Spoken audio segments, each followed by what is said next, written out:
welcome to the Ordinary People Show. My name is Jacqueline Dixon, and today's show is going to be a doozy. We're going to be talking about volunteerism. What does that mean to you? And how can you live a meaningful life as a volunteer? So, we're joined today by three wonderful individuals that are representing one of the oldest and longest volunteer organizations in the world. Two of them are in studio, and one of them is joining me by Zoom. Let's talk to my studio guest today from the A711 Lions Club. Yes. Anne, welcome to the Ordinary People Show. Thank you, Jacqueline, and I appreciate the opportunity to be on here and share more information about our district. We have 80 clubs in the district, and it runs from the farthest end of Scarborough all the way down to southern Hamilton and all the way up to Nobleton. So it's a vast district, and we have just over 1,600 members in our district. Fantastic. So let's do some introductions. Let's find out who you are and what drives you to do what you do so wonderfully each and every day. We'll start off with you. Well, I'm Wayne Hoy. I'm a member of the Western Lions Club in Toronto. I've been a member since for 37 years now. I joined when I was 30, and it is a passion with me. I love the people you meet in our organization. Very, very hardworking people. I have seen the results of the volunteering for different causes, and you get that warm feeling in your heart, and that is why I love being a Lion. I had the privilege of being district governor in 87, 88, and it was one of the best experiences I had because I got to meet so many great people for that. Fabulous. Congratulations. And what is your title? My title is district governor. I am the district governor right now from 23 to 24 over the district A711. And my responsibility is to be representative of the clubs, be there when they need us guidance, and also to help attend different functions that they have, because all of our clubs do so much good work in the district. You know, whether we're feeding the hungry, providing clothes to those that don't have it, and eyeglass recycling, there's so much our clubs do. And so I am there for them, and I go to their clubs and tell them what's happening in Lions International, where Lions International has a goal to have 1.5 million members in 4 years. So we've been 1.4 million for over 30 years, so we're targeting to increase that to 1.5. Fantastic goals. And we have somebody zooming in with us today from Brooklyn, New York. And his name is Doug. Doug, tell us who you are. Thank you. My name is Douglas Alexander. I hail from Brooklyn, New York, USA. I'm the past international president of Lions International, the world's largest service organization with 1.4 million members. And as District Governor Ann just stated, we're looking to get to 1.5 million members in more than 200 countries and geographical areas around the world. I also serve as the vice chair of our foundation, which is the grant giving arm of our great association. It's great to be with you. I'm a member of the Brooklyn, Bedford, Stuyvesant Lions Club, and this is my 40th year. I joined in 1984. I'm excited. This interview is going to be something special because you know what? We're going to be sharing some life-changing opportunities for many of our viewers today. And let's just delve into that life-changing opportunity. So Lions, you do so many things. And I want to ask, for those of our viewers that are curious, what exactly does a Lion do? We'll start with you, Wayne. Okay. Well, the great thing is in Lions Club, no matter what your passion is, you could present it to your club and say, I think we should work on such a project. And the Lions of that club probably would support you because we're always looking for new ways to help people. And when I joined Lions, and I used to be very, very shy, for instance, but in Lions you get two things free of charge. You get public speaking skills, because you've got to especially if you get to be a committee chair, you got to get in front of your own members and tell the committee, or tell the members what your committee is doing. And then eventually you work your way up to chair to be president, and eventually you may even go into district to go up to district chairs. So you're getting public speaking skills free of charge. Then the other thing you're getting is leadership experience, and because of all the different things you're doing. And you don't go into it for this reason, but what I have found is that you will get, for instance, going to a job. In fact, there's one job I went for, I was asked, well, what leadership experience have you? And I said, well, professional life, none. But in Lions, I've been president of my Lions Club. I've organized 2 walk-a-dog-a-thons with 50 volunteers each. And I was going on the next thing, and the boss said to me, stop. If you're willing to do all that stuff for nothing, imagine what you do if he paid you. So so you don't go into it for that, but you get a lot of personal derivatives that will help you in your careers, too. Exciting, and congratulations on that interview. And give us some details behind some of the specific activities that the Lions Club has either initiated or participated in within the communities. One of the things that I'm very proud of is we have a Lion who headed up a campaign to fundraise, and with the Lions Club's International Foundation that Lion Douglas is with, what they do is you can get a matching grant. And they raised $60,000, got a matching grant from Lions Clubs International Foundation, and they were able to provide 6 monitors to the Hamilton McMaster Hospital for children that are suffering from cancer.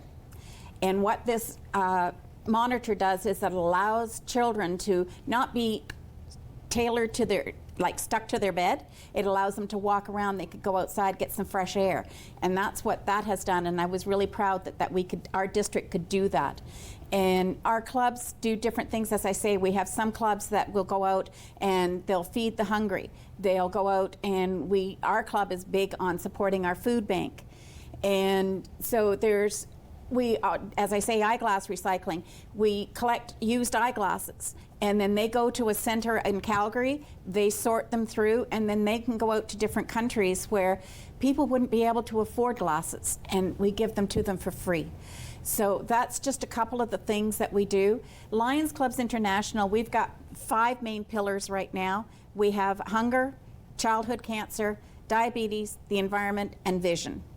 And those are our main focus, and different clubs will do different things. Some of our clubs, we've got a lot of ethnic clubs in the district.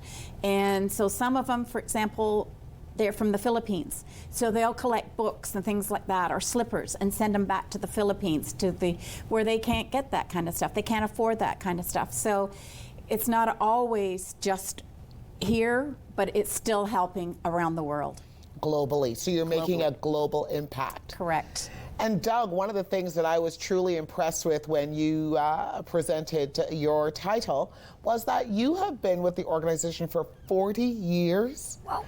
What makes a person belong to an organization for 40 years? Please share. Well, I'll be glad to share with you. I was working as the manager of the bank in Bedford-Stuyvesant, Brooklyn, when a gentleman came into my office and invited me to a Lions Club meeting. And at first I was a little skeptical about going because I've attended many other meetings like the Rotary, Chamber of Commerce. And a lot of time you leave these meetings wondering what really happened. But when I went to the meeting, back in 1984, women were not Lions. They were a Lioness, which was an affiliation of a Lions Club. So they didn't vote in our conventions or hold office at the executive level. But I went to the Bed-Stuy community with getting involved in community service in mind. So I went to the Lions Club meeting, and I was pleasantly surprised. It was a group of men in a family-owned restaurant by the name of McDonald's. Not the Golden Arches, but a family-owned restaurant. And they were working on things to help people in the community. And that really impressed me. So I kept going back. And before I know it, I was president of the club and then serving on the district, as Wayne has already mentioned. And then in 2010, I ran to become an international director to serve at the international level. And I served 2 years at the international level. And in 2020, just prior to COVID, I received a phone call with the opportunity to step into the first vice presidency because we had lost our first vice presidency in December of 2019. And I have to tell you, people would kill for this job. But before I said yes, I asked for at least 24 hours to think about it. because I never tried to take on a position if I can't give it its all. After I spoke to my two daughters, and they both really surprised me. They didn't say, Dad, we think you should do it. They said, Dad, you got to do it. So I called our executive officers back and said that I would move forward. And that was on a Thursday. I was at our headquarters, which is in Oak Brook, Illinois, on that Friday. They said, what are you doing next week? I said, well, I've pretty much cleared my schedule. I'm retired, so I really had the time to do this. And I was on a plane to Bolivia for what we call the FOLAC Forum. We have 8 constitutional areas around the world, and each of them hold a forum. So actually, we have 7 forums out of the 8 constitutional areas. And that was the start of this journey to serve at the executive level of our great association. And to be serving as the first African-American president in the over 106-year history of our organization, I felt that was quite an honor. We had a very successful year, the year of my presidency, 2021, 2022. I was also known as the COVID president because that was the beginning of COVID, when we had to find new ways to communicate. One in which we're using right now, the virtual world, became a part of who we are. And we continue to serve during some very difficult times. We fed a lot of first responders. They thanked us so much. And I have to tell you, our motto is simply we serve. We look for that opportunity to make a difference in the lives of those less fortunate around the world. And there's so much need out there. Lions every day are making a difference. Through our clubs and with the support of our foundation, for those disasters around the world, Lions are there. And I remember the earthquake in Haiti back in 2010. The Lions were there, the Red Cross was there, all of the service organizations that come out when disasters happen, when the cameras are there and television are there. But we made a commitment to the people of Haiti that we would stay there for as long as it took to help them get back on their feet. And even to this day, if you go there, you'll see these blue tarp tents with the Lions logo on it that have been set up for temporary housing for people while their homes are being repaired, their schools and their medical centers. I'm gonna stop right there because as you see, I can talk about Lions all day and all night. You know, we get plaques and awards to thank us for the service that we give, but I can tell you, and I'm sure that Ann and Wayne both will attest to this, nothing takes the place of that smile that you put on someone's face when they say thank you for helping me or helping my family. It just touches you in a way, and I'm getting chills when I say it right now. We have so many wonderful stories to tell, and that's one of our goals, is to tell our story. Let people know how we change people's lives for the better. Doug, you gave me chills listening to that story.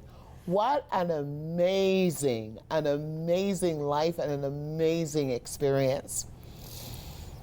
We can talk about volunteerism, but until an individual actually gets involved or becomes a volunteer, lends themselves to something greater than themselves, one doesn't really know the true benefits and value that it can bring to your personal life. Am I right? Absolutely. Exactly. Yes. You are so right. And let me say, when we invite people to join our organization, I always say, get them involved.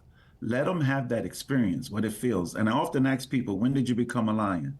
Not the day that you joined, but the day that you had that experience, knowing that you were making a difference. And we call that aha moment. Mine was when I delivered a Thanksgiving basket to a needy family on Putnam Avenue in Bed-Stuy.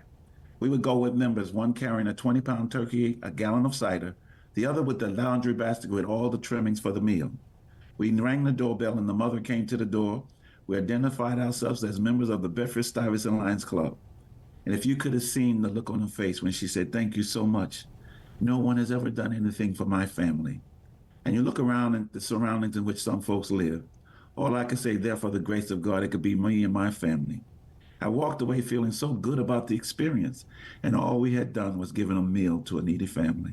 Doug, this That is was amazing. the day I became a Lion. I had joined several months earlier, but that was the day I became a Lion. Oh, amazing story. Listen, I just want you to hold right there because I'm just loving this whole experience today. And I want to pick it up after our quick commercial break because there's some exciting things that are going to be coming in store for your district. And I want you to share that, of course, with our viewers. Thank you so much for joining us on the Ordinary People Show today. We're going to take a quick commercial break, and we're going to be right back with A District 711 Lions Club.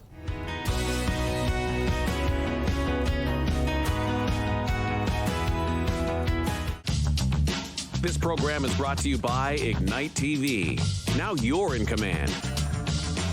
Visit Rogers.com for more details.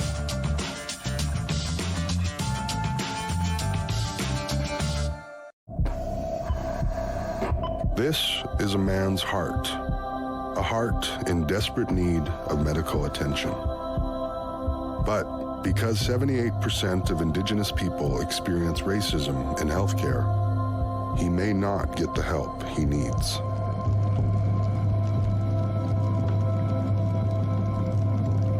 Become an ally. Rise above racism in healthcare. Public transit, garbage pickup, parks and recreation programs, snow removal on your street. How can you stay informed about these and other important local services? Tune to City Council coverage on Rogers TV. See your community leaders at work on Rogers TV City Council coverage.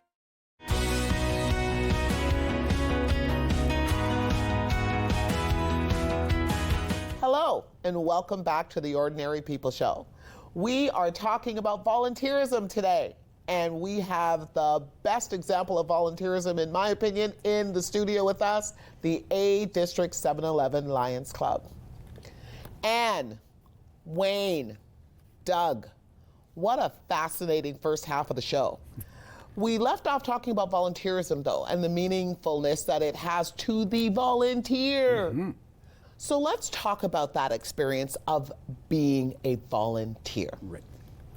I personally tell new Lions especially, they're not a Lion just because they signed up and paid their dues and got a membership card.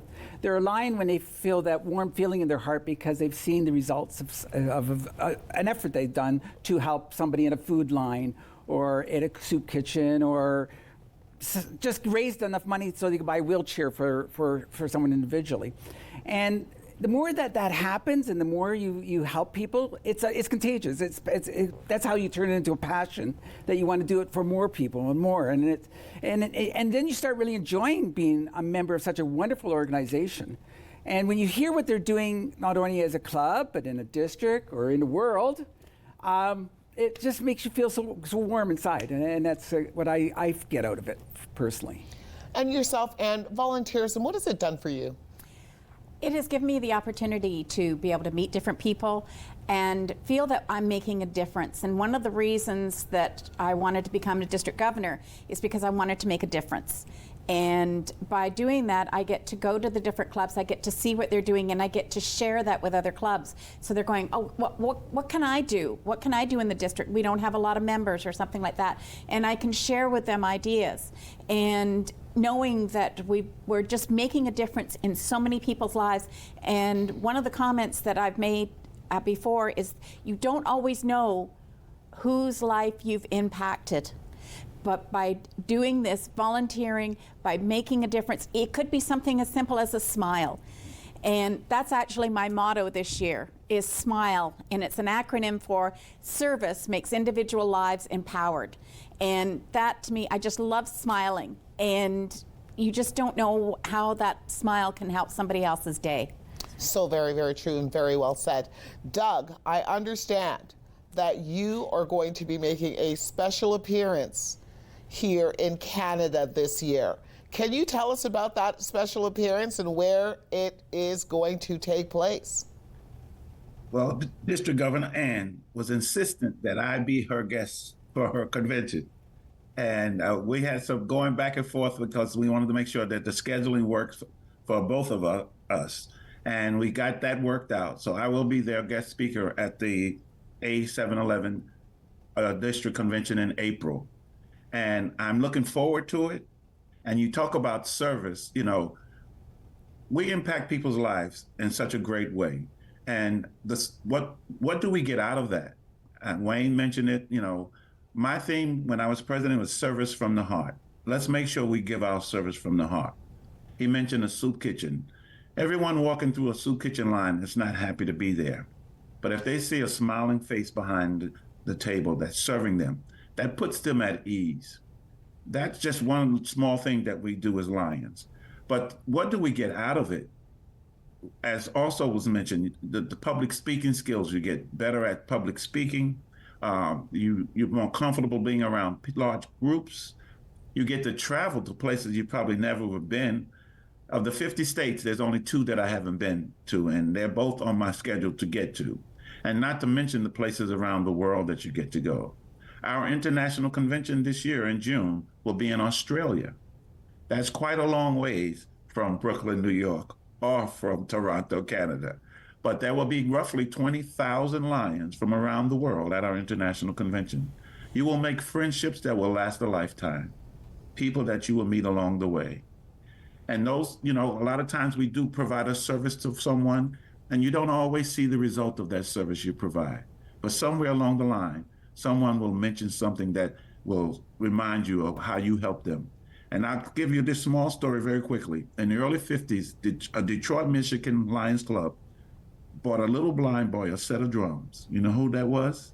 Stevie Wonder. Just imagine the impact that had on his career. What an awesome story to tell. Lions change people's lives for the better. And that's why we do what we do every day. That's why our motto is simply, we serve. We look for that opportunity to make a difference in the lives of those less fortunate. And in the end, when it's all said and done, what did you do while you were here on this earth to make this world a better place for people to live?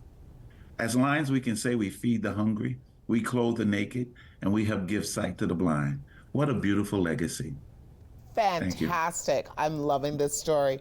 And I'm so excited about the convention now. You guys have really shed a light on the service of Lion members like yourself and how it impacts members of the community. And as Doug has mentioned, now, of course, worldwide.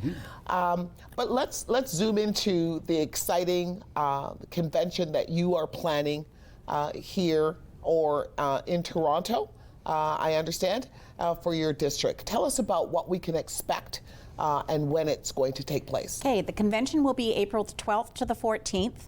It's at the Sheraton Airport Convention Center. It's on 801 Dixon Road. So it's not far from the airport. And we're having guest speakers. We have different sessions that you can attend. So it's not all boring, meetings and things like that. We have a breakfast, a lunch, a banquet, and that you dress up nice and formal. And then there's a brunch on the Sunday. And at those different events, you'll be able to see the wonderful Lion Douglas, who will be there, and he will be presenting at some of the various meals. And who knows, you can maybe get a picture with him. But you don't have to be a Lion to attend the convention.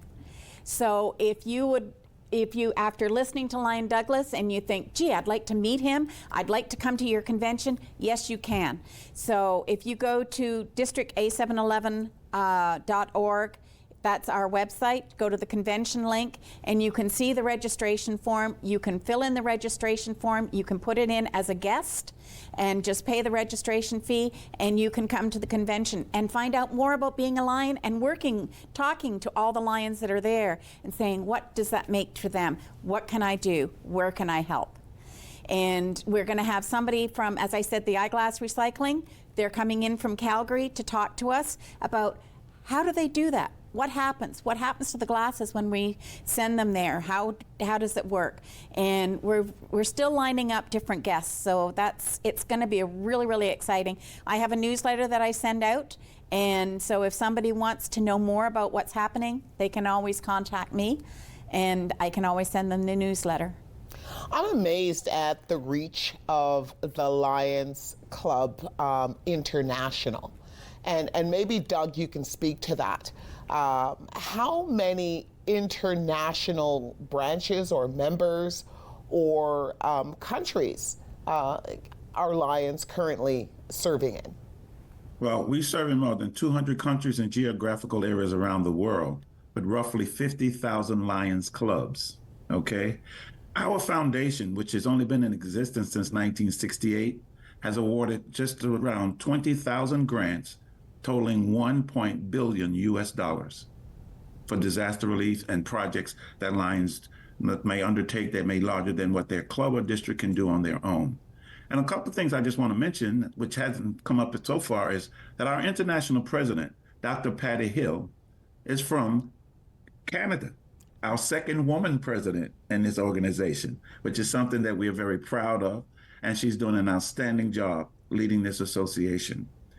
Women will eventually, I believe, take over our organization. For so many years, they couldn't hold positions. It was only in 1987 when women could become Lions.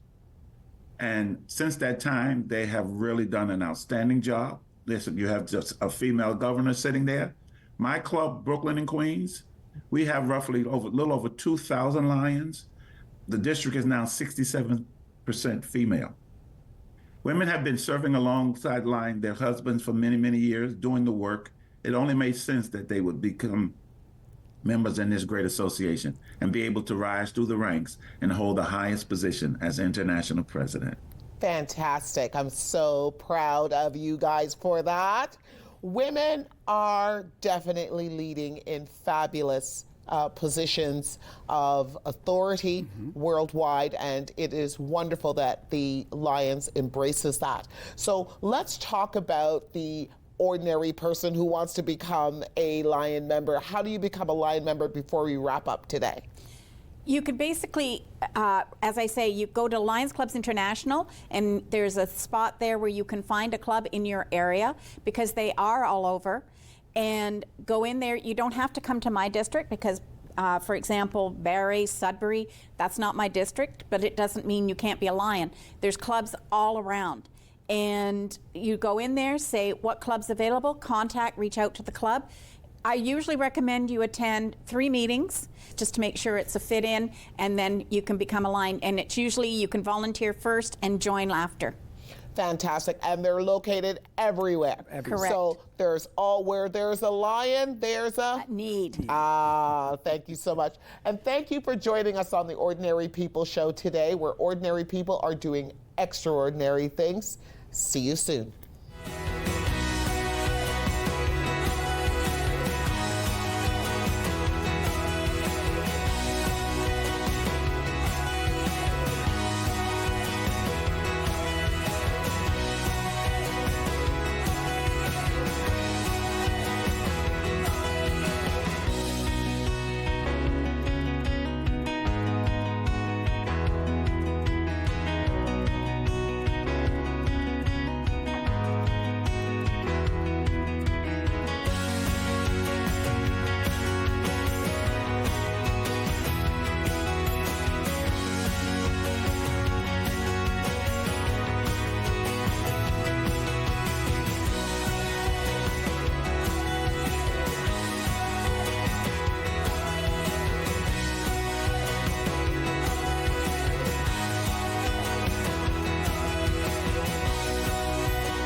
Connect with us by visiting our website or email us at comments@rogerstv.com.